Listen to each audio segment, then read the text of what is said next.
Hello guys, welcome to my YouTube channel. I'm by the name Achieng Elizabeth. I've come to present to you the introduction to Excel. So, if you want to know more about Excel, you should watch this video for more information. So, if you want to open an Excel, you come here to your start window, you text Excel, for example, then you see Excel hub here or workbook, then you click on it by double clicking. You left double click, then you come to your new, then you click on blank workbook. So after clicking on it, now you see we have the workbook. So a workbook consists of many sheets. So if you want to add more sheets, you click on this plus button, you click on it like this. So you want to add the sheets. That is how to add sheets in Excel. Unlike in Word where you have to add pages, but in Excel you add sheets.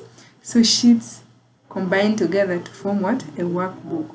So we have what is called a row and what is called columns. So columns are labeled in A, B, C, D until Z. When it ends, it starts again A, B, B, C, C until the end. So it triples, double like that.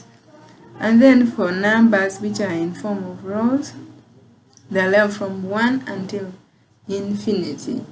So that is about Excel. And when a row and a column meet, it will form what is called a cell. And a cell has a cell reference. And a cell reference, that is a cell name. So you can call this cell reference C3. You can call this one D3. You can call this one E2. So that is what the cell name of this cell after a row and a column meeting together. So we also have what is an active cell and inactive cell. This is what's called an active cell. And then an active cell is the one with a rectangle, a bold rectangle around it, while inactive are these ones which are not having a bold rectangle around it. Then we also have to know about what is called a formula bar. This is what's called a formula bar, where your formula of your cell appears. So assuming you have inserted some numbers like 3 in A2, then you also insert 4 in B2. Then now you want to find their total. You can use either a function or formula. Formulas are user defined, while functions are inbuilt. So formula, for you to get well equipped with it, you should flash back on the P4, P3 work where they say 1 plus 2 is this, the addition sign, the subtraction sign, the division, the percentage. Those are the things you should be knowing.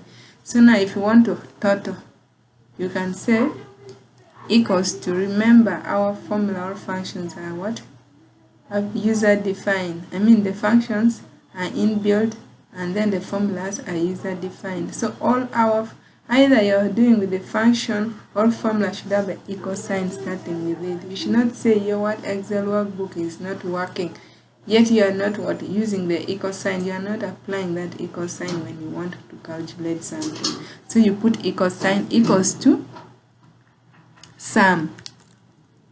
So our functions are inbuilt. Sum, which is already in the computer.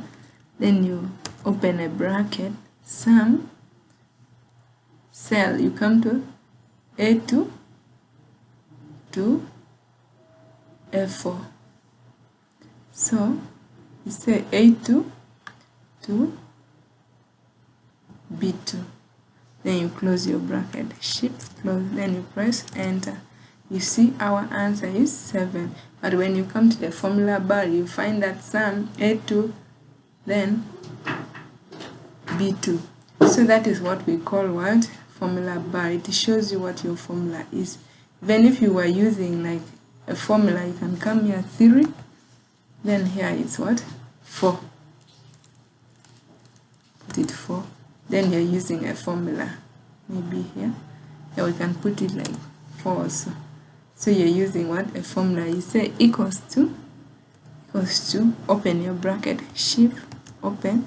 You say cell what? A3 plus cell B3 plus cell C3. Then you close your bracket and you press enter. You can see when you come here, it is what? Showing this, but in your cell it's 11. So formula bar is very important. It helps you to know the formula that brought about this one. Even if you change this one, like maybe for example we change it to 6, then you come here, you get that your value here has changed. That is the importance of the formula bar. And in Excel, it doesn't know the numbers you have inserted, but it knows the cell what? References. So that is what about Excel. And if you want to save your work, you come to File, you come to Save As. Then after saving as, you look for the document from this side, or you come and save it in the PC by double clicking. Then now you save, you type anything you want to type here. Maybe say Excel workbook, Excel.